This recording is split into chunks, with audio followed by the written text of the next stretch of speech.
నిర్మల్ జిల్లా ఖానాపూర్ గిరిజన ఆశ్రమ బాలికల పాఠశాలలో 10వ తరగతి చదువుతున్న మంజుల కొట్టేరా గ్రామానికి చెందిన బాలిక రాత్రి హాస్టల్లో 2 సార్లు వాంతులు చేసుకుని ఖానాపూర్ ఆసుపత్రిలో ప్రథమ చికిత్స అందించి నిర్మల్ తరలించిన హాస్టల్ సిబ్బంది. ఎట్లా ఏమైంది అసలు ఎప్పటి నుంచి ఏం తిన్నది ఆమె? టమాటా కర్రీ. మరి ఇప్పుడు ఏమంటుంది ఆమె? చెప్తాడు ఎవరో కొడుతున్నాను అంటుందా?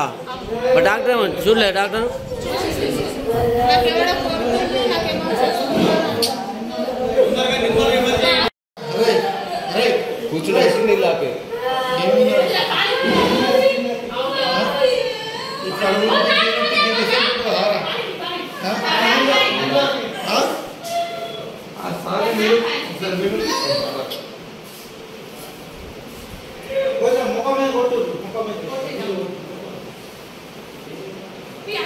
ఓకే కూల్ అయింది.